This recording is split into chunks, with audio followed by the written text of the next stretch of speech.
ang bagong James Santos Channel.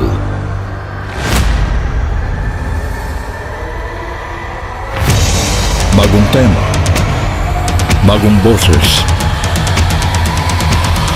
may komentaryo. Ang pangangaral ni Brother Eli Soriano.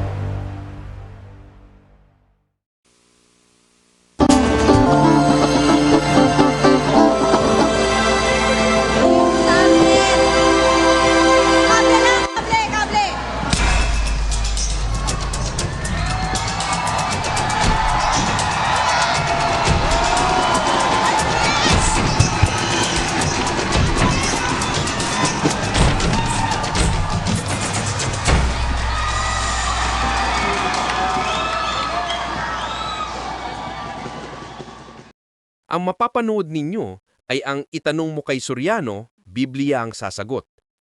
At ginagawa natin ito sa pamamagitan ng fair use at bibigyan natin ng komento pagkatapos ng video. Yung tungkol naman po sa Apokalipsis na sinasabi, yung pagkakabigay ng tanda sa mga mayayaman, mahihirap, mga laya, Mga alipin. mga alipin. Ang tanong ko po doon, yung po ba yung sinasabi na sign of the cross o tanda ng krus sa kasalukuyang panahon po ngayon? In a way, sa isang banda. Kasi literally in spiritually, may kahulugan yun eh. Opo. Ang spiritual na kahulugan nun, yung tanda ng kanang kamay at saka noo, ang kanang kamay kasi yun symbolic of doing things. Yung paggawa. Yun namang noo, symbolic of your kind of thinking, yung paraan ng pag-iisip mo. Kaya yung mga antikristo, makikilala mo sa isip at sa gawa. Yung mga antikristo. Hindi po tinutukoy yung pagsa-sign of the cross doon. Isa yon. Nasa pasyon yun eh. Ipag-uutos magkintal sa noo ng kanang kamay, tandang pagkakakilanlan na sila nga'y kampung tunay nitong antikristong hunghang. Yun ang nasa pasyon. Maraming salamat po. Basahin natin na baka akala nyo, luloko ko eh. Ito po sabi sa pasyon.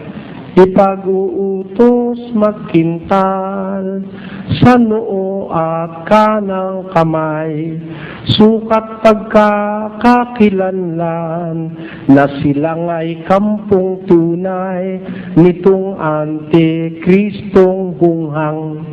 Kata mo? Sino raw itong antikristong hunghang nito? Itong sukaban at lilo, magdarayang walang toto, kalupit-lupit na tao, kampo ng mga demonyo, ang pangalay Antikristo. Sino ito? Ang kaniyang mga ngaral pala ito eh. Masasama at di katwiran, madlang ugali mahalay, ipagbabantog sa tanan, siya ang Kristiyanong tunay. Kung magbansag siya, siya ang Kristiyanong tunay. Pero antikristo pala siya.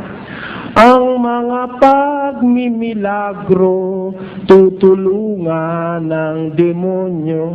May milagro siya. Pero ang katulong niya, demonyo. Siya ay magkakabayo at dito sa buong mundo, maghahari itong lilo. O, kita mo?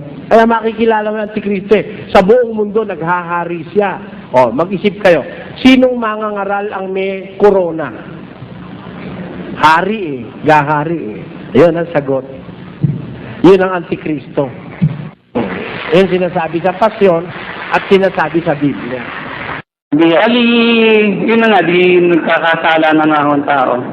Now, if God is so loving and forgiving, bakit po may hell para dun sa masasama yung mapupuntahan nila?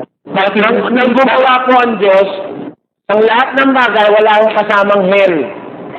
Hell is not a part of the original creation. Tandaan niyo po, nang gawin ng Diyos lahat ng bagay, 1.31 ng Henesis, at nakita ng Diyos ang lahat ng kaniyang nilikha at narito napakabuti. ayun, wala akong hell doon. Kailan mo gumawa ang Diyos ng impyerno? Nung ang magrebelde ang demonyo. Alam niyo ba kung kanino intended yung impyerno? Mateo 25. Kung magkagayoy, sasabihin naman niya sa mga nasa kaliwa, magsilayo kayo sa akin, kayo'y mga sinumpa, at sa apoy na walang hanggan, na inihanda sa diablo at sa kanyang mga anghel. Ayun. Sa apoy kayong walang hanggan, na inihanda sa diablo at sa kanyang mga anghel. The original intent of creating a place of torment is for the devil, para sa diablo. Yun ang intensyon ng Diyos, dahil napakasama nitong diablo, kaya siya gagawa ng parusahan. Hindi para sa tao yun. Kaya lang, madadamay na ho ang tao pag susunod ka sa demonyo. 20 ng Apokalipsis. At ang diablo na dumaya sa kanila ay ibinulid sa dagat-dagatang apoy at asupre na kinaroroonan din naman ng hayop at ng bulaang propeta. Ayun, kanyo. Dati sa diablo lang intended yun, pero yung mga bulaang propeta na kasangkapan ng diablo, kasama na rin doon. At pati yung mapapaniwala nila, 14:9 ng Apokalipsis.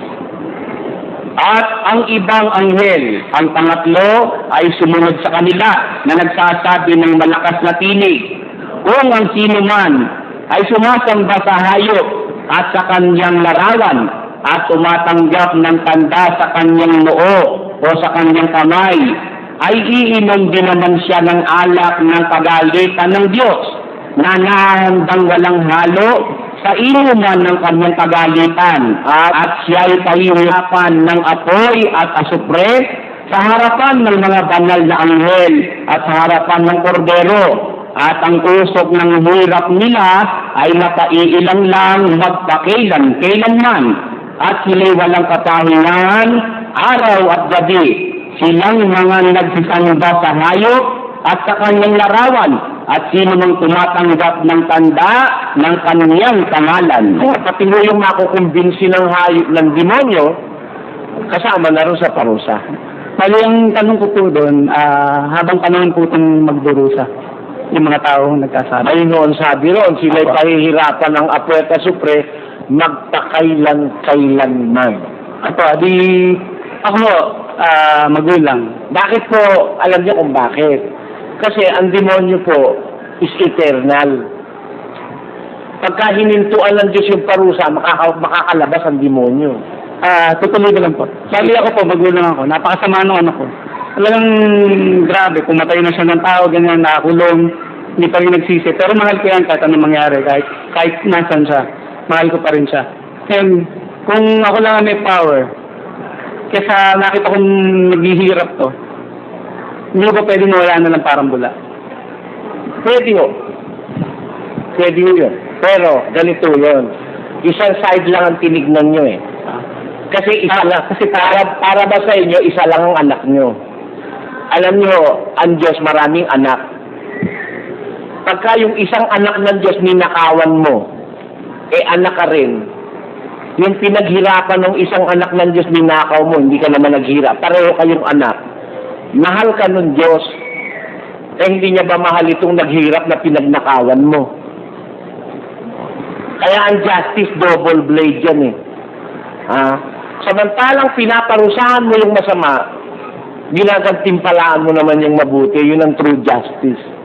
Well, kung nag-iisa ka lang na anak, wala ka namang kalaban, at ako ang tatay mo, sige na nga, absuelto ka na, wala ka namang napirwisyo eh. Hindi ko naman po sinasabing absuelto yan. Hindi ko naman ko kayo dinidiskusyon eh. Para paraanin nyo lang po yung ideyang binibigay ko sa inyo.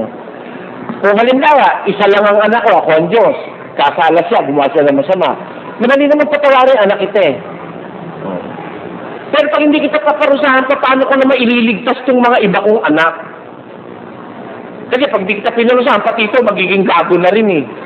Di ba kaya nga tayo na silya elektrika, kaya tayo na parusahan, may batas, dahil hindi yan lahat ng mamamayan sira ulo. Di ba? May mamamayan matitino, para magmantini sila ng katinuan, at ipamana nila sa kanilang mga anak ang katinuan, kailangan may nakaambang parusa sa masasama. Kasi pag wala ng parusa, Magkakanya-kanya ng tao, ganyan ho ang ugali ng tao. Yun lang may parusa na, hindi pa natatakot gumawa ng masama yung iba, hindi ba? Lalo na pag inalis mo ang parusa. Kaya, ang paglalagay ng parusa is a caution and a deterrent. Pang-iwas sa paggawa ng kasamaan ng parusa. Ganun po ang hustisya ng Diyos. Ngayon, sinasabi nyo, na hindi ba pwede na mawala na lang silang parang bula, pwedeng gawin ng Diyos yung kaya lang, ayaw ko namang magturo nang wala sa Biblia. Dahil ang nasa Biblia, yung nagrebelde sa Diyos, parurusahan niya ng walang hanggan. Iibahin ko ba yun? Napakahirap ko kung ibahin yun.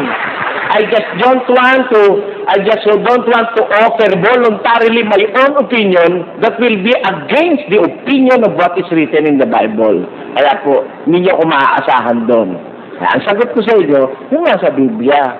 Sabi ng Biblia, paparusahang walang hanggan ng mga masasama. Babaguhin ko po ba yun? Hindi ko pwedeng baguhin yun. Nasa Biblia po ba kung magsasuffer siya is bali, habang panahon nung naghihirap yung anak niya, so, habang panahon din yung naghihirap ang kalooban ng Diyos dahil mga anak din po niya yung nasa ano rin.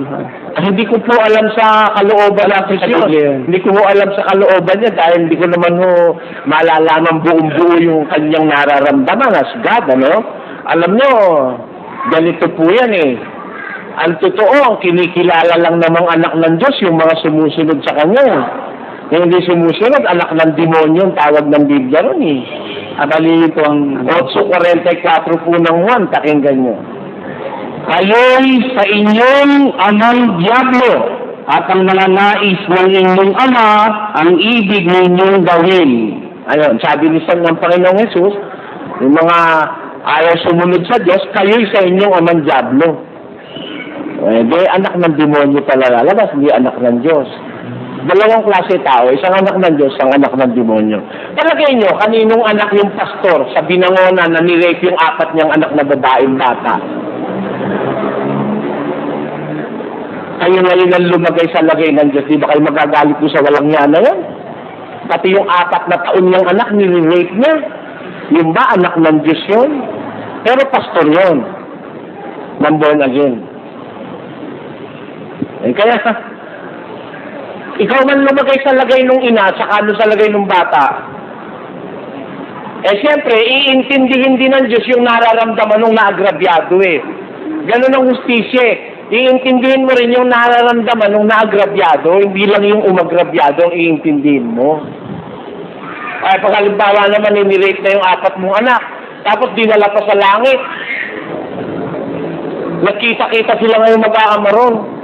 Tatay, nandito ka na naman. Baka magtanong sa Diyos yung 4. Diyos, ba't mo hindi na ito rito? Tarantado itong tatay namin. Mag-aaway pa sa langit. May question pa. Kaya siguro para wala ron, hindi doon dadali ng Diyos yun.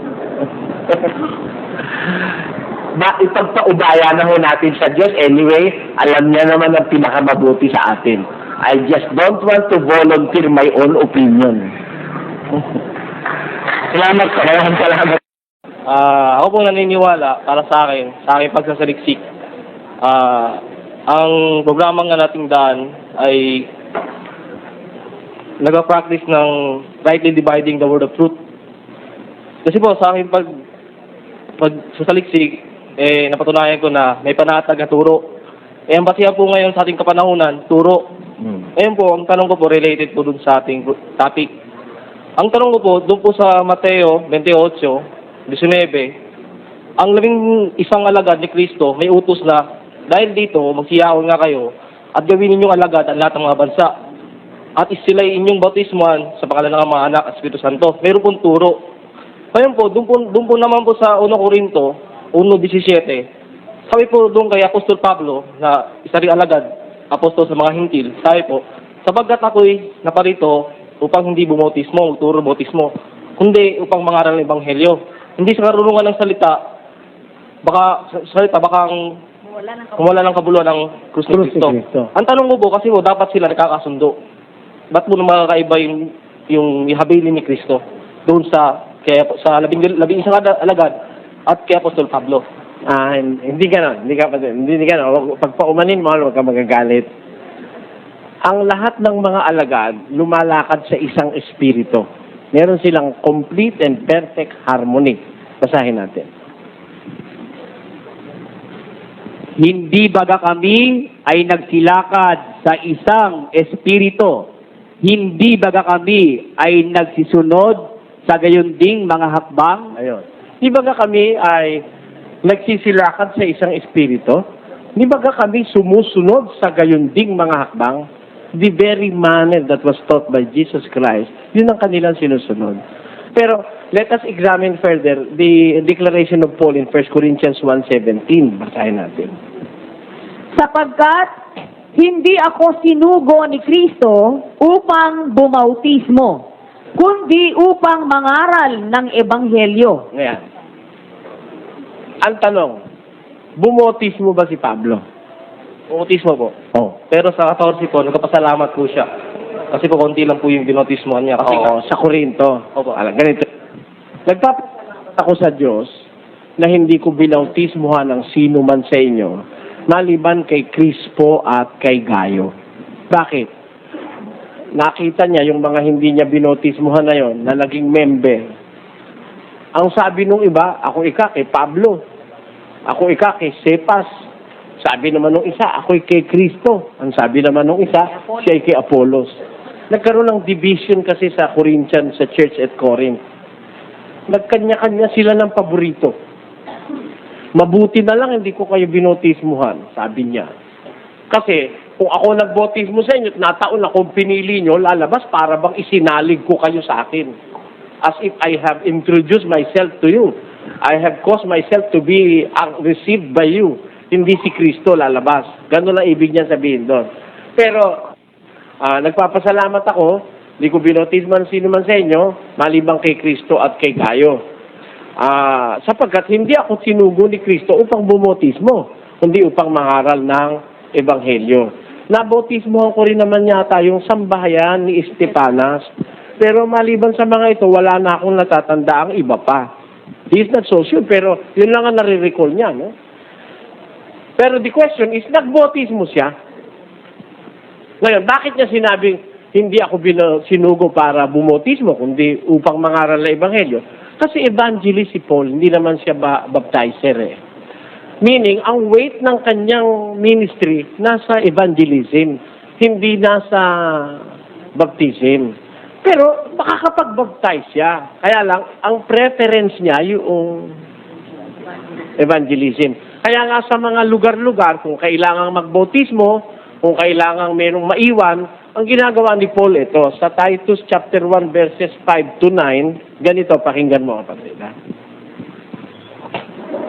Dahil dito'y iniwan kita sa Kreta upang husayin mo ang mga bagay na nagkukulang. Ayan, tinan mo ha. Sabi, ang kausap niya rito, si minister, si Titus, si Tito. Iniwan kita sa Kreta upang husayin mo yung mga bagay na may kulang. Maghalal ka. At maghalal ng mga matanda sa bawat bayan. Gaya? Na gaya ng ipinagbilin ko sa iyo. Nararapat. Tuloy. Kung ang sino man ay walang kapintasan, asawa ng isang babae lamang, na may mga anak na nagsisampalataya, na hindi maisusumbong sa pangiligalig o suwail, sapagkat dapat na ang obispo ay walang kapintasan. Palibhas ay siya'y katiwala ng Diyos, hindi mapagsariling kalooban, hindi magagalitin, hindi manggugulo, hindi palaaway, hindi masakim sa mahalay na kapakinabangan. Dito, sinasabi niya ang instructions kay Tito na iniwan kita sa Kreta, ito gagawin mo. Kasi, kailangan siyang umalis eh. Tandaan mo, evangelista siya. And he is compelled to preach the gospel sa lahat ng dakong maaari niyang marating. Kaya, mag-iiwan siya ron. Maghahalal si Tito ng mga obispo, matatanda. Yun ang maggagawa ng bautismo, hindi si Pablo. Kasi, parang ako, kapatid, ano? Sa Hong Kong, may bautismo nung nakaraang linggo. Do I have to leave the Philippines just to baptize those people in Hong Kong? Mas marami akong dapat na gawin trabaho rito sa Pilipinas eh. Sa Davao, may bautismo ka makalawa, kailangan ba pumunta? Wala na akong magagawa. Ang mangyayari sa akin, baptizer ang labas ko. Kasi, may bautismo sa Sorsogon, may bautismo sa Visayas, may bautismo sa Norte, may bautismo sa ibang bansa. Ang mangyayari sa akin, wala na akong gagawin kundi bumautismo. Para nga ganito eh. Kami, aming paniniwala, ang kapatid na may sakit dapat dalawin, Kung ngayon, dumadami ang kapatiran, merong may sakit sa Davao. Pagka ang gagawin ko yung magdalaw ng may sakit, wala na akong magagawa kundi magdadalaw na lang mula Lunes hanggang Linggo.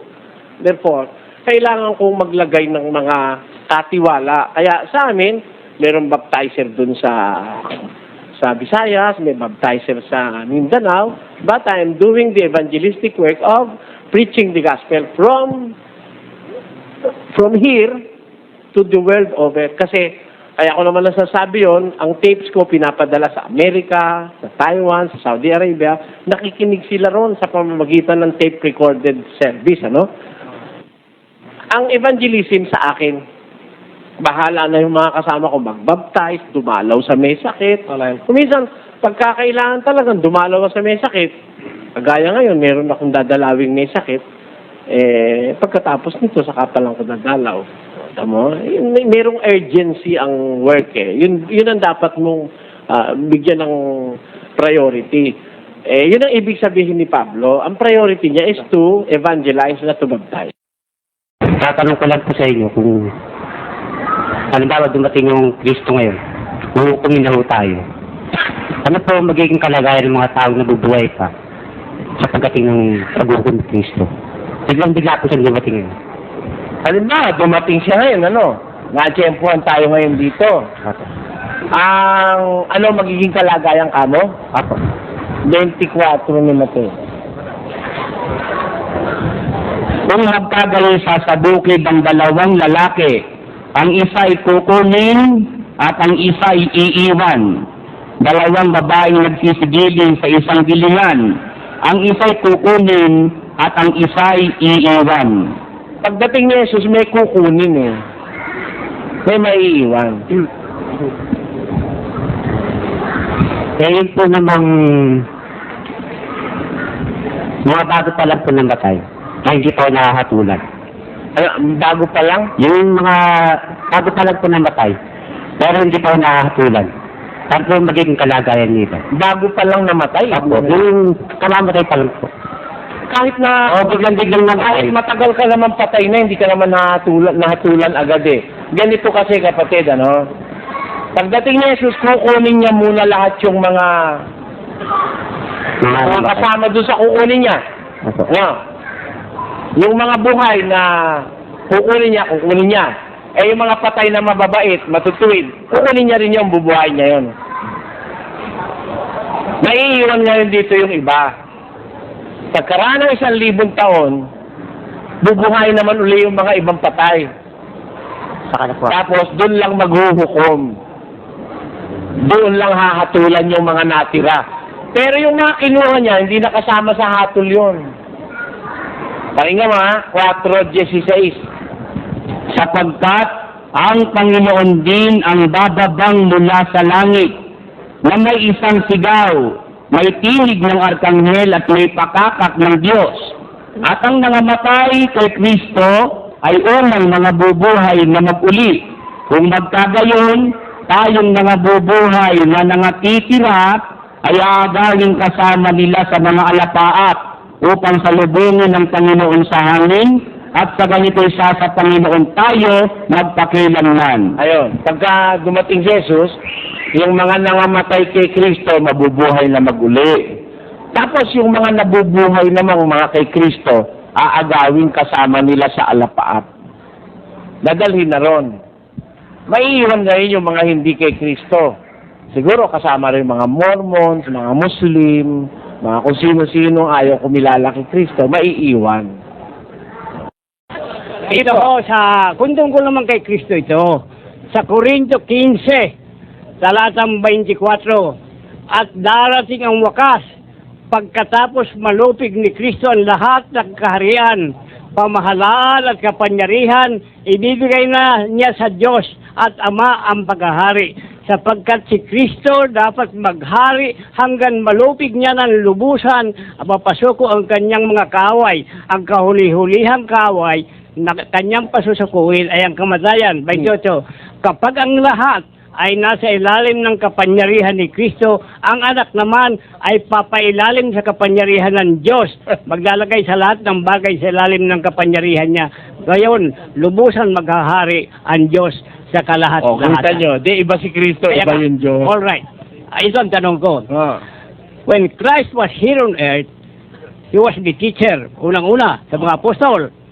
Pangalawa, at the cross, He was the Savior, Redeemer. At the resurrection, after ascending to heaven, as according to Esteban, nakita niya na bukas ang langit at ang anak ng tao ay nakaupo sa kanan ng Diyos. Kaya, pagkatapos, sabi sa unang Juan, siya na roon upang mamag-itan sa atin. Ngayon, pagkatapos na mapasugo ni Kristo ang lahat ng bagay, di wala na. Susuko sa King James, ang anak ay susuko naman doon sa nagpasuko sa lahat upang ang Diyos ay sumalahat sa lahat. Ngayon, ang tanong ko ganito, ano na ngayon ang magiging tungkulin ni Kristo pag sinuko na niya ang lahat? Sa Ama. Sa Ama. Pagka sinuko niya na ho ang kanyang pagkahari dun sa Ama, ang susunod yung nasa 21-22 ng Apokalipsis. Pakinggan nyo. At hindi ako nakakita ng templo doon. Ang tinutukoy po rito, yung dun sa bagong langit at bagong lupa, ano ho? Sabi ni Juan, hindi ka ako nakakita ng templo doon. Doon sa bagong langit, bagong lupa, wala ng templo. Wala. Wala ng sambahan. Wala ng ilaw. Wala ng ilaw, wala ng templo, wala ng edifice. Ano nakita niya? At hindi ako nakakita ng templo doon sapagkat ang Panginoong Diyos ang makapangyarihan sa lahat at ang kordero ay siyang templo doon. Templo ho siya ron. Yan na. Ano ibig sabihin? Silang dalawang magtatay. Magtatay na. Ang Panginoon Diyos, ang makapangyarihan sa lahat, at ang kordero, who is Christ, sila ang templo doon. Ngayon ho, ito pa ang kadugtong ng kunting yan. Alam natin na ang Diyos na Espiritu, upang makita ng tao, ay gumamit ng laman. When He is going to surrender everything to God, nasa laman pa ba kaya Wala siya? ho siya. Nung pumanik siya sa langit, hindi naman laman yung ipinanik niya eh. Hindi. Nasa 15:50 ho ng unang Korinto yun. Flesh and blood cannot enter the kingdom of God. Ang sabi. Therefore, it will automatically mean na nang pumanik si Kristo, hinubad niya yung flesh and blood. Resurrected body. O resurrected body who can enter without a door. Yeah. Sapagkat sabi sa Lucas 1, ang kaluluwa walang laman, walang buto. Nakakapasok po siya gano'n eh. Pass through the wall. Pero, a body, a spiritual body which you can see and behold. Nakikita ng mga apostol eh. Nakakapasok na nakasara pinto. Something like, para ba si pag nagmamagic si David Copperfield, pumapasok sa Great Walls of China. Sabi nila, optical illusion yun. Ginagamit ko lang halimbawa yun. Ganun yung body ni Christ nung siya ay resurrected from the dead already. Kaya ang kanyang katawan is a glorious body, sabi sa Biblia. At pag naligtas tayo, pareho tayo ng katawan niya. The same. Ayon sa Nakikita natin siya ang mukhaan. tres veins. Ayan. Ngayon, ang tanong ko, kasi nung mabuhay siya sa mga patay, abay walang naiwan doon, maliban sa damit na puti. Opo. Tama po. Wala naman laman na naiwan na doon. Tama po. Kaya ang tanong ko, saan mapupunta yung laman na ginamit? Sapagkat banal yun. Hindi po. Alam niyo, yung laman na yun, walang kwenta yun eh. Nagtataka lang ako sa Katoliko, bakit pati yung linen sinasamba? Pati yung ibinalot? Pati yung sasambahin mo? Pati arinola, kung gumamit ng arinola, sasambahin din nila. Alam nyo, sa paniniwalang apostoliko, wala nang kwenta yun eh. After the resurrection, kung yun man makita, wala nang kwenta yun. 2 Korinto. Kaya nga, mula ngayon, ay hindi namin nakikilala ang sino man ayon sa laman. Tuloy. Bagamat nakilala namin si Kristo ayon sa laman, Ngunit sa ngayon, hindi na namin nakikilala siyang gayon. Kita nyo? Ngayon, after the resurrection, hindi na namin nakikilala ang sino man tao ayon sa laman. Bagaman nakilala namin si Kristo, we have known Him in the flesh. Sabi ng mga apostol, ngayon, hindi na namin siya nakikilalang gayon. But later, we will know Him. Later, we will know Him because We will see Him. God has the power to turn our minds and focus our minds during the very existence of Jesus Christ. Kasi it is my belief that on the judgment day, ipakikita sa iyo ng Diyos lahat ng misteryo na nangyari sa lupa. Yeah. You will be as a witness to what has happened. Kasi ngayon, limited ho ang ating kaalaman. Limited ang ating eyes, Of course. limited ang ating pakinig, limited ang ating isip. Pero there will come a time, especially so if you are going to be saved, makikita mo yung mga bagay na hindi mo nakita ngayon. 2:9 ng unang Korinto. Datapwat gaya ng nasusulat, ang mga bagay na hindi nakita ng mata at ni narinig ng tainga, ni hindi pumasok sa puso ng tao, anumang mga bagay na inihanda ng Diyos sa kanila na nagsisiibig sa Kanya. Pag umiibig ka sa Diyos, inihanda niya. Ipakikita niya sa iyo yung hindi nakita ng mata, yung hindi narinig ng tainga, hindi pumasok sa puso ng tao. Kaya halimbawa, nagtagumpay ho tayo, makikilala natin si Moses, saka si St. Paul. Makikilala natin, makikita ho natin ang buong pangyayari ng human history, and you will be a witness to what has happened in the entirety of the human history, and you will praise God for all that has happened unto you. Kaya nga sinasabi sa Colosas Kapitulo 2, talatang 2, Christ is the mystery of God. Siya ang hiwaga ng Diyos na hindi kaya, mystery is beyond the human intellect. That's right. That's right. Oh. That's right. Praise God. Praise the Lord for your statement. I praise the Lord for your statement kasi sabi ng Biblia, ang lahat ng kaalaman, ng karunungan, nakatago sa Kanya. He is called the mystery of God in the Bible. Kaya ako mahirap pag-usapan yan. Mystery yan. Hindi kaya. Hindi talaga kaya. Kahit tayong dalawa magtulong, hindi natin kaya yan. Okay? Ako ay Surrender na nagpapasalamat. ako. Surrender na rin kayo. Nagpapasalamat sa iyo, Brother Soriano, Opo. sapagkat medyo may napulot ako ng pagkapaliwanagan at I hope I will be back someday. Marami pa akong itatanong. Sige po. Susunod pong Friday, balik po kayo sa kalooban na Diyos. Maraming salamat po. Magandang gabi. Magandang gabi po. Ang itatanong ko lang po ay comparison no, ito tungkol sa paniniwala ng Katoliko at paniniwala ho ng iba't ibang religious group po at base sa aking mga karanasan sa pagsama sa mga ganitong religious group. Bali pangatlong biyernes ko na ho itong nandito sa inyo nakikinig at marami naman po ako natutunan sa inyo. Bali na nga po yung tanong ko na comparison po sa paniniwala. Nabanggit nyo kanina yung tungkol sa mga imahen. Sa paniniwala ho ng ibang mga born again o yung mga ibang fellowship dyan na nandyan po yung tungkol po sa paniniwala sa imahen na binabasa, yung talagang nandiyan kang tapakan, martilyuhin. At natanong ko sa kanila kung talagang dapat gawin, nabasagin. Tungkol doon sa mga ribulto, nasabi ng born again, basagin, martilyuhin. Yun hindi biblikal. Ang sabi ng Biblia ganito sa Deuteronomio. Ang mga larawang inanyuan na kanilang mga Diyos ay iyong sunugin sa apoy. Huwag mong iimbutin ang pilak o ang ginto na nasa mga yaon. Ayun. Ang sabi ng Diyos, yung mga larawan nilang inanyuan, yung mga Diyos-Diyusan nila, ay ang sabi, sunugin mo sa apoy. Huwag mong iimbutin ang ginto at pilak na nasa kanila. Kaya kung may damit yun, may ginto, kasama mong susunugin pati ginto na ginamit doon sa Diyos-Diyusan. Wala naman nakalagay, tadyakan mo, martilyoin mo, hindi nga. Sabi, sunugin mo.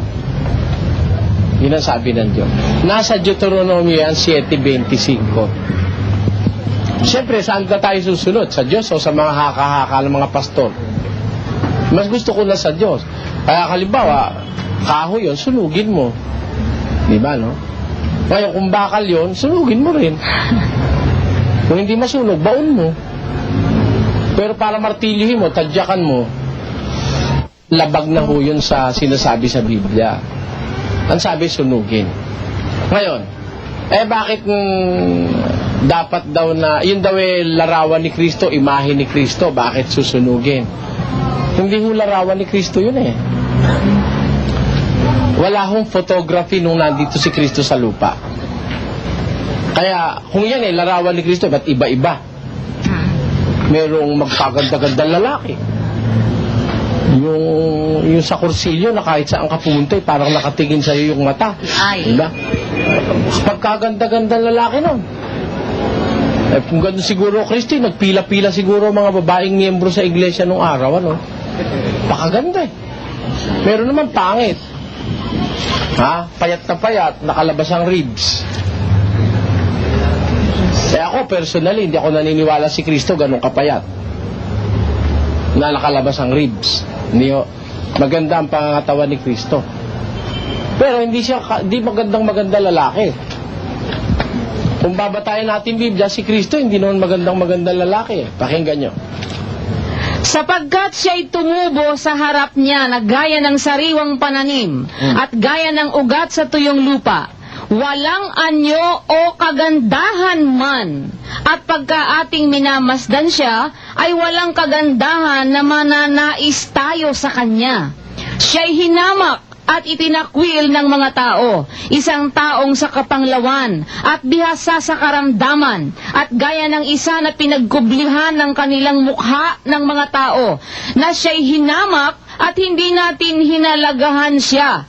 Tunay na kanyang dinala ang ating mga karamdaman at dinala ang ating mga kapanglawan. Gayunman, ating pinalagay siya na hinampas, sinaktan ng Diyos at dinalamhati. Ngunit siya'y nasugatan dahil sa ating mga pagsalangsang.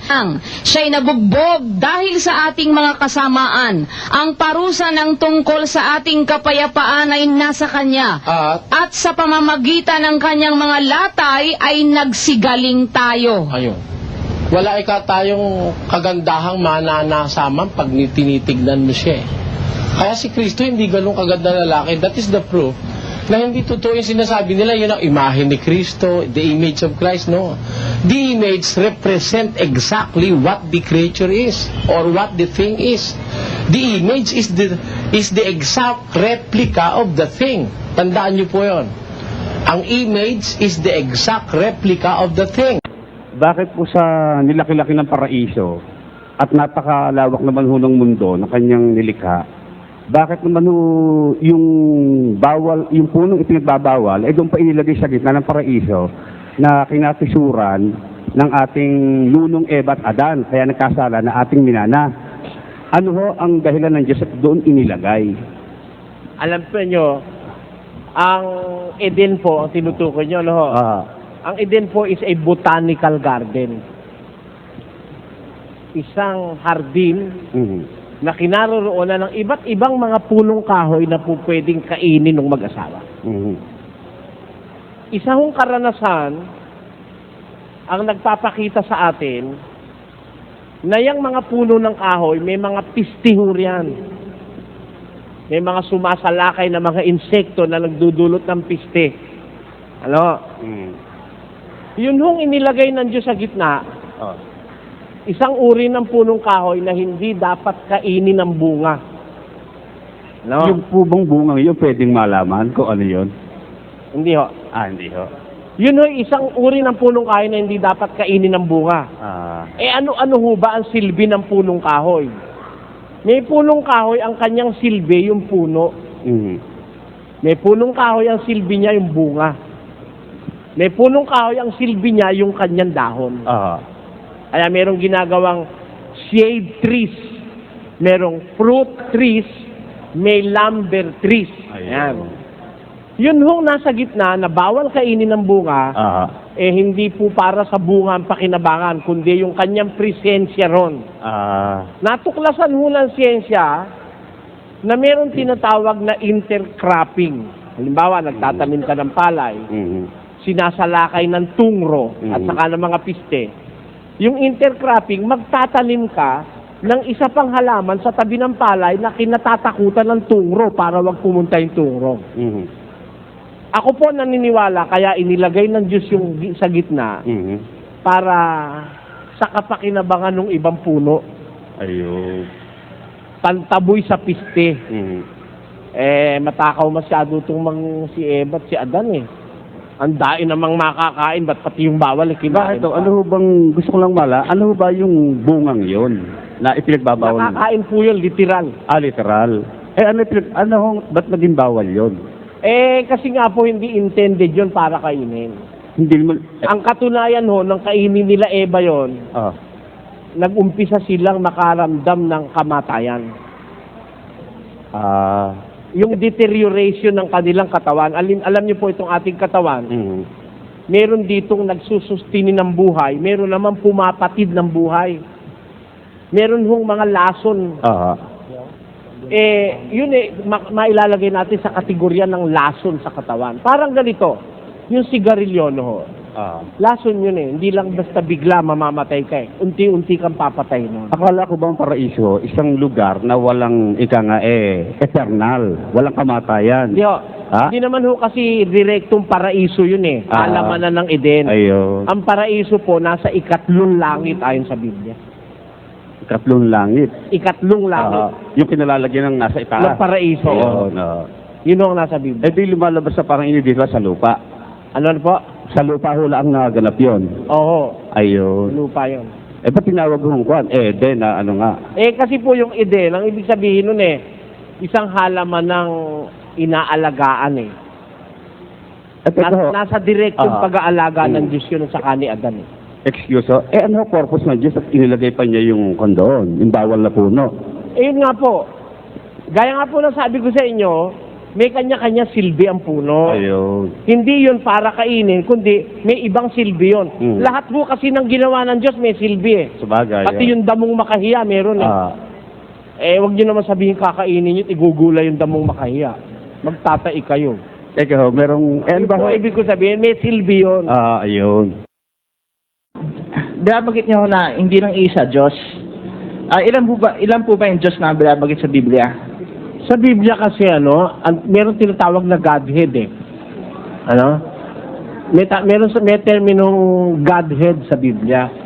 Yung salitang Elohim sa Hebrew, in the beginning, God created the heavens and the earth. Elohim created the heavens and the earth. Elohim is a uniplural noun. It is a singular noun, but it denotes plurality. Any Hebrew word that ends in "im," Elohim, is in the masculine and plural. Masculine gender and plural yon. Parang yung cherubim, im uli, maraming cherub yon, mga cherubim, Ganon din naman yung Elohim. It denotes plurality. Kaya pag sinabing God, which was translated God or Diyos sa Tagalog, Elohim sa Hebrew, it denotes plurality. Pag sinabi mo Pilipinas, understood na kasama na yung Luzon, Visayas, sa Mindanao. Ganon din naman yung word na Diyos sa Biblia. From the Hebrew word Elohim, which is a uniplural word. Meron siyang, kumbaga, parang yung pamilya. Yung pamilya is a singular noun. Pero meron nakapaloob doon na marami. Hindi iisa. Hindi pwede kasi tawagin pamilya kung naging isa ka lang Ang pamilya, may ama, may ina, tapos may anak. Yun ang mga requirements ng salitang pamilya. Ganon din naman yung salitang Elohim sa Biblia. It carries with it the Godhead. Hindi po ba, akala ko kasi tatlo Diyos natin Hindi naman sa... tatlo nga yung kapangyarihan na yung sinasabi ni Kristo The Father, the Son, and the Holy Spirit. Tatlo talaga yon. Kaya lang yung salitang Trinity, wala sa Biblia yon. Hindi ako tutol na meron tatlo. Pero tutol ako dun sa salitang triunity, yung Trinity. The doctrine of Trinity is misleading. It is not biblical. Kasi yung Trinity sinasabi ng Catholic Church, pakinggan mo ha, babasahin ko yung salitang Trinity sa kanilang in the Catholic explanation of it. Dito sa isang Catholic book, The Faith of Our Fathers, ang pananampalataya ng ating mga ninuno, sa pahina, this is a Catholic book, printed with ecclesiastical permission, Sa page 8, ganito. Sa isang Diyos na ito, may tatlong iba't ibang persona, ang Ama, ang Anak, at ang Espiritu Santo, na tunay na pantay-pantay at walang pagkakaungusan. Yun daw Diyos, may tatlong persona, pantay-pantay, walang nauungos. No one is greater than the other. But that is not biblical. Kasi sabi sa Bible, 14:28 of the book of John, sabi ni Jesus ganito, Sapagkat ang Ama ay lalong dakila kaysa akin. Ayun. Ang Ama ay lalong dakila kaysa akin. Kaya yung doctrine of Holy Trinity of the Catholic Church, it's not biblical. Na yung Diyos na tatlo, pantay-pantay. Actually, inaamin niya ng Iglesia Katolika. Ito po ay Katekismong Katoliko sa pahina 178. To be exact, ito po ay may nihil of stock ni Reverendo Lawrence Gollner, Censor Librorum, may imprimatur ni Leo Parsley, Obispo ng Fort Wayne, South Bend, 8 ng Disyembre 1975. Sa pahina 178, sabi ganito, hindi matatagpuan sa Bagong Tipan ang salitang Trinidad. At kinakailangang maingat na linangin maging ang kahulugan ng mga salitang persona o natura o kalikasan upang maging angkop sa paggamit bilang kasangkapan sa paghatid ng pahayag ng Diyos. Tamo, inaamin ng Catholic authorities na yung salitang Trinidad or Triunity ay wala sa Biblia yun. Pati yung sinasabing tatlong persona. Kasi ang sabi sa Biblia, mayroong Ama, may Anak, may Espiritu Santo. Naniniwala ako ron. Pero hindi totoo na sila yung walang pagkakaungusan. The Father is greater than Jesus Christ. And Jesus Christ is greater than the Holy Spirit. Because He sends the Holy Spirit. Isinusugo niya ang Holy Spirit. Kaya, mas mataas ang ranggo ni Jesus Christ sa Holy Spirit. Pakinggan mo ang sabi ni Kristo sa Juan. Katotohanan sinasabi ko sa inyo, ang alipin ay hindi dakila kaysa kanyang Panginoon, ni ang sinugo man ay dakila kaysa nagsugo sa kanya. Ang alipin hindi pwedeng mas dakila pa sa Panginoon niya. Gaya rin naman ang sinugo, hindi pwedeng mas dakila pa sa nagsusugo sa kanya. Si Jesus Christ, isinusugo niya yung Holy Spirit I will send the Holy Spirit unto you. Implying that Jesus Christ is greater than the Holy Spirit. But Jesus Christ confessed that my Father is greater than I am. Sabi niya.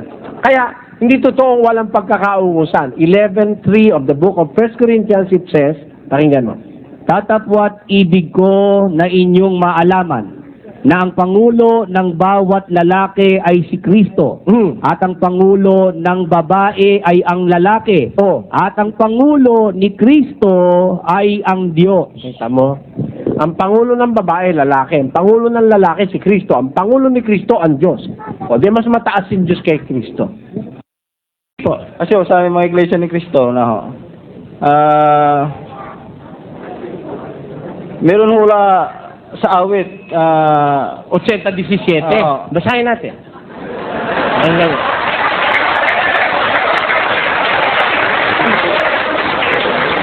Mapatong nawa ang iyong kamay. Kakausapin kita, kapatid, huwag ka magagalit, Ito panalangin ni David. Mapatong nawa ang iyong mga kamay. Nakapatong na, hindi pa. Hindi pa. Kaya salamat sa sagot mo. Ulitin natin, Mapatong nawa ang iyong kamay sa tao na iyong inakanan, sa anak ng tao na iyong pinalakas sa iyong sarili. Hindi si Kristo ito. Kasi si Kristo, bago pumanik sa langit, pinatungan na ng kamay. Ito sinasabing ito, wala naman sa langit ito eh. Pinapakahulugan lang ng iglesia ni Kristo na nasa langit daw ito, tao. Mapatong nawa ang mga kamay mo sa tao na iyong kinakanan. Iba yung tao na kinakanan kaysa sa nakaupo sa kanan. Iba yun. Very far ang kahulugan nun. Yung kinakanan, ang ibig sabihin sa Biblia, yung anak ng tao, ikaw pinalakas mo sa iyong sarili. Kasi alam nyo, pag ginawa kitang kanan, ibig sabihin pinagkakatiwalaan kita. Yan. Yun ang kahulugan yan Parang idiomatic expression yan Pagka kasi yung simbolismo ng kanang kamay, karangalan yun. Pakatiwala yun, yung kanang kamay. Close, close confidante, yung kinakanan. Alam nyo, itong tinutukoy dito, hindi si Kristo, kundi si David. Siya yung anak ng taong pinalakas ng Diyos sa kanyang sarili. Siya yung kinakanan ng Diyos. Basa, pakinggan nyo. Aking nasumpungan si David na aking lingkod. Aking pinahiran siya ng aking banal na langis na siyang itatatag ng aking kamay. Okay, tamo. Siya yung pinatungan ng Diyos ng kamay. Siya ang pinahiran ng langis si David. Siya ang kinakanan ng Diyos. Hindi si Kristo. Kasi kung si Kristo ito, at sasabihin mo nasa langit, ba't nasa langit na hindi pa napapatungan? Samantala si Kristo, bago pumanik sa langit, pinatungan na sa lupa. Ba't ito na may mapatong nawa? Hindi pa nangyayari, sabi mo. Kaya hindi pwedeng maging kay Kristo yan. Si David yan, na pinatungan ng Diyos ng kanang kamay niya, pinahiran niya ng langis para palakasin niya si David. Si Kristo hindi kailangan palakasin ng Diyos. Bakit? Malakas si Kristo. Hindi pwedeng palakasin si Kristo Si David ang kailangan ng pagpapalakas ng Diyos. Kaya papatungan ng kami para palakasin Si Kristo ba kailangan palakasin? Basa, 1:24. Ngunit sa kanila na mga tinawag, maging mga Hudyo at mga Griego, si Kristo ang kapangyarihan ng Diyos. Kita mo, He is the power of God. Meron ba naman power na palalakasin pa? O baka mag-overpower naman yun, Si Kristo, He is the power of God. Siya ang kapangyarihan ng Diyos. Kaya, yung papatungan ng Diyos para lumakas isang taong mahina. At yun po'y si David na pinalakas ng Diyos. At hindi si Kristo na kapangyarihan ng Diyos. Kapangyarihan po ng Diyos si Kristo. Sa Old Testamento, marami yung talatang sa aming mga iglesia ni Cristo sa teksto sa pagsamba. Marami mga citas doon, hindi ko lang maraming citas doon, sinasabi ng Panginoon Diyos na isa lang at wala nang iba. Talagang marami. Basahin natin isa-isa. Pakinggan nyo. Isaiah. Ako ang Panginoon at walang iba. Liban sa akin ay walang Diyos. Ako, Panginoon, walang iba. Liban sa akin, walang Diyos. Isa pa. Tagapagligtas naman. Ako, sa makapitbagay ako ang Panginoon. At liban sa akin ay walang tagapagligtas. Tama? Sulat yun. Tanong, bakit ganon? Kasi hindi pa pinapakilala si Kristo noon. Hindi pa. Kaya sa akin, ako lang ang Panginoon. Pagdating ni Kristo, ginawa siyang Panginoon. Ilan ang Panginoon? Dalawa na. Tapos, liban sa akin, walang tagapagligtas. Sabi ng Diyos nung una. Si Kristo, ginawang tagapagligtas. Ilan na tagapagligtas? Dalawa na rin. Masama ba yun? Magkadalawa. Sa Pilipinas, dalawa presidente. May Erap na may Ramos pa. Kita nyo? Di ba mas maganda? Hindi ko masama. Walang lalabaging batas kung halimbawa maging dalawang Panginoon. Actually, si David, sabi niya sa 111. Sinabi ng Panginoon sa aking Panginoon, umupo ka sa aking kanan. Ilan ang Panginoon ni David? Dalawa. My Lord, the Lord said unto my Lord, sit down on my right. Sabi niya. Sinabi ng Panginoon sa aking Panginoon. Kaya, ang Diyos Amay Panginoon, nung una siya lang. Sabi niya, liban sa akin, wala iba. Nung ipakilala na niya yung kanyang anak, dalawa na sila. Dapat dalawa na rin ang Panginoon mo. Nung una, siya lang ang Diyos. Kasi hindi pa naman pinapakilala si Kristo. Nung ipanganak na si Kristo, ng 1:5, Hebreo. Sapagkat kanino nga sa mga anghel sinabi niya kailanman, Ikaw ay aking anak. Ikaw ay aking ipinanganak ngayon. Muli, nang dinadalan niya ang panganay sa sangkalupaan, ay sinasabi at sambahin siya ng lahat ng mga anghel ng Diyos. Nang dalhin niya na ang panganay, kailan ba dinala? Nung panahon ng unang siglo, panahon ni Maria at ni Jose. Nang dalhin niya ang panganay sa sangkalupaan, sinabi, sambahin siya ng lahat ng mga anghel ng Diyos. Kaya, kung yung anghel sasamba kay Kristo, lalo naman tayo mga tao dapat sumamba kay Kristo. Kailan? Nung dalhin na siya rito sa lupa. Pero nung di pa dinadala, muna. Ako lang. Liban sa akin, walang iba. Sabi. Nung dalhin na, meron na. Hindi masama ba yun? Wala naman binalabag na batas yun. Wala pong mali ron. Maraming salamat. Magandang gabi po, Brother Eli. Ang ano po ba, ang tawag po ba doon sa dalawang katangian ni Jesus na anak ng Diyos at saka tao is hypostatic union. At saka po, ano po ba yung ibig sabihin ng pagkakasala sa Espiritu Santo? Saka yung mga ano nito, yung mga example. Yun lang po. Alam mo, pag-uusap Biblia, there cannot be a union na kagaya ng union binanggit mo. Hindi kasi pwede pagsamahin kumbaga yung langis at saka tubig, Yung laman at saka yung espiritu, hindi pwedeng pagsamahin yun. Meron silang process, o meron silang may kanya-kanya silang as an entity, may kanya-kanya sila. Parang tao rin, tayong tao, Di ba meron tayong flesh, meron tayong spirit. Di ba? May flesh at saka spirit. Pinagsama sa isang identity, tao. Ganon din naman ang ating Panginoong Hesus. Meron siyang dating katangian o kalagayan na spirit nung nandun siya sa sinapupunan ng Ama. Tapos, nagkatawan tao siya, sumakay siya sa katawan ng isang tao. Katawang laman. Yung ipinanganak ni Maria. Kaya, ang sa pagkakasabi sa Biblia, nagkatawan tao. Hindi siya talaga tao. Kasi kung tao na, hindi na siya magkakatawan tao. Illogical naman masyado. Tao ka na, magkakatawan tao ka pa. Di ba? Yung nagkakatawan tao, yung hindi tao, parang ganito.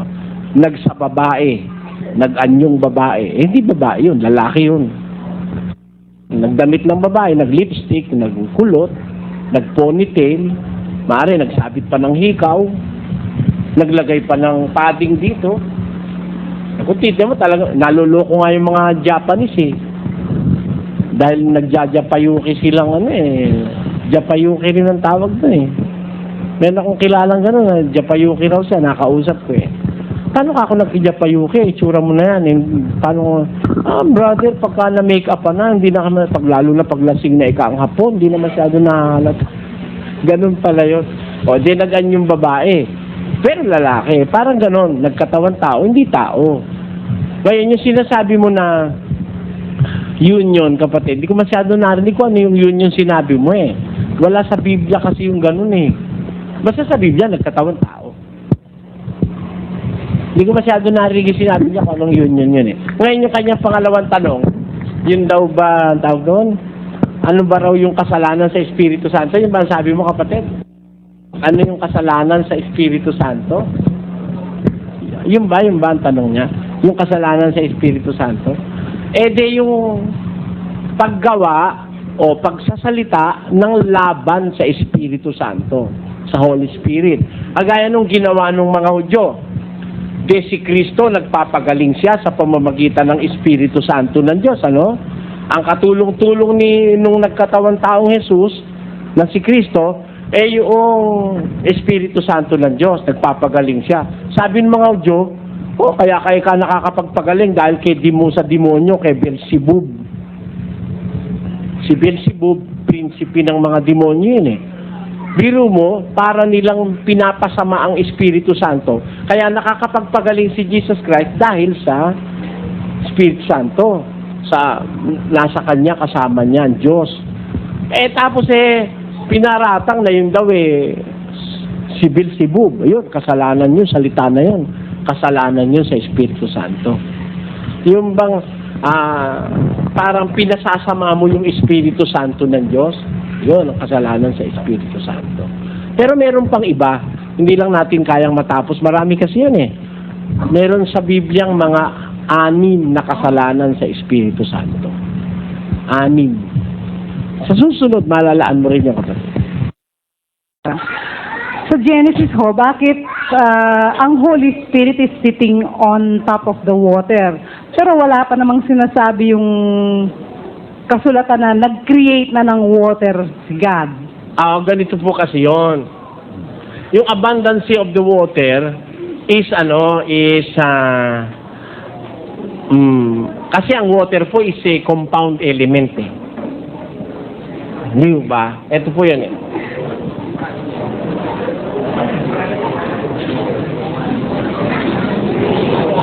Ganyan po ang symbol ng water.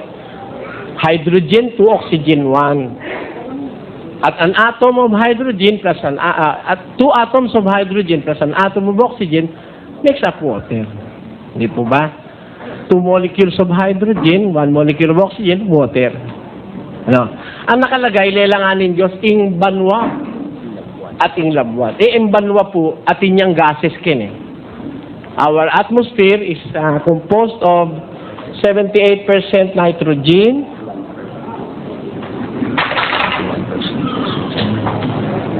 21% oxygen, 1% all other gases.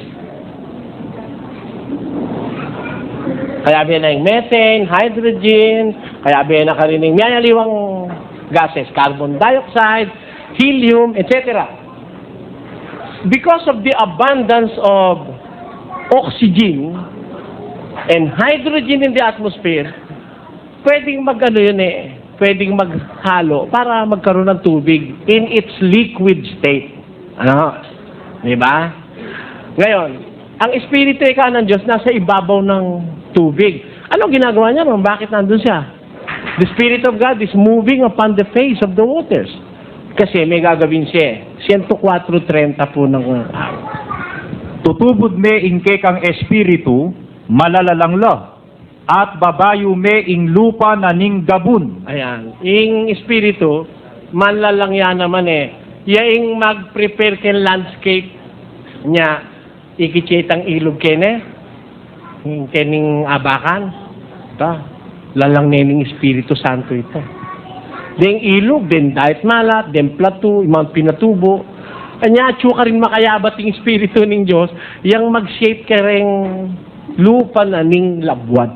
Anya, siya ang responsible sa pag-shape ng landscape of the earth. Thank you very much. Bibigyan natin ng komento ang napanood nating video. Ito ay malayang komento lamang at hindi upang magmarunong. Ang bibigyan natin ng komento ay patungkol sa sinasabing ang isa ay iiwan at ang isa ay kukunin. Panoorin muna natin. Tatanong ko lang po sa inyo kung halimbawa dumating yung Kristo ngayon, hukumin na ho tayo. Ano po magiging kalagayan ng mga taong nabubuhay pa sa pagdating ng paghukom ni Kristo? Biglang-bigla po siya dumating ngayon. Halimbawa, dumating siya ngayon, na-tiyempuhan tayo ngayon dito. Ang magiging kalagayan kamo? 24 ni Mateo. Kung magkagaling sa bukid ang dalawang lalaki, ang isa ay kukunin at ang isa ay iiwan. Dalawang babaeng nagsisigiling sa isang gilingan, ang isa ay kukunin at ang isa ay iiwan. Pagdating ni Jesus, may kukunin may maiiwan. At para maunawaan natin ang ibig sabihin ng ang isa ay kukunin at ang isa ay iiwan, mas malinaw ang nasa aklat ng Lucas. Basahin natin. Sinasabi ko sa inyo, sa gabing yaon ay 2 lalaki ang sasaisang higaan. Ang isa'y kukunin at ang isa'y iiwan. Magkasamang gigiling ang 2 babae. Kukunin ang isa at ang isa'y iiwan. Mapapasabukid ang 2 lalaki. Ang isa'y kukunin at ang isa'y iiwan. At pagsagot nila ay sinabi sa kanya, "Saan, Panginoon?" At sinabi niya sa kanila, "Kung saan naroon ang bangkay, ay doon din naman magkakatipon ang mga uwak." Kung napansin ninyo ang mga talata, nagbigay ng palatandaan si Jesus kung saan mangyayari ang sinasabi niyang ang isa ay kukunin at ang isa ay iiwan. Ang palatandaan ay kung saan naroon ang bangkay ay doon din naman magkakatipon ang mga uwak. Ang mga uwak ay mga meat eaters, kumakain ng mga patay na hayop o mga bangkay ng mga tao. Kaya ang panahon na tinutukoy ay nasa aklat ng Apokalipsis na ang sabi, "At nakita kong nakatayo ang isang anghel sa araw na siya'y sumisigaw ng malakas na tinig na nagsasabi sa lahat ng mga ibong lumilipad sa gitna ng himpapawid, 'Halik kayo at mangagkatipon sa dakilang hapunan ng Diyos, upang kayo'y makakain ng laman ng mga hari at ng laman ng mga pangulong kapitan at ng laman ng mga taong makapangyarihan at ng laman ng mga kabayo at ng mga nakasakay dito at ng laman ng lahat ng mga taong laya at mga alipin man at maliliit at malalaki."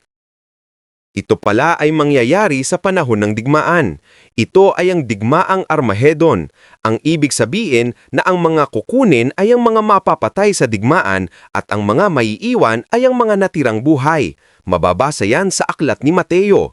Datapuwat pagparito ng anak ng tao na nasa kanyang kaluwalhatian, nakasama niya ang lahat ng mga anghel, kung magkagayoy, luluklok siya sa luklukan ng kanyang kaluwalhatian.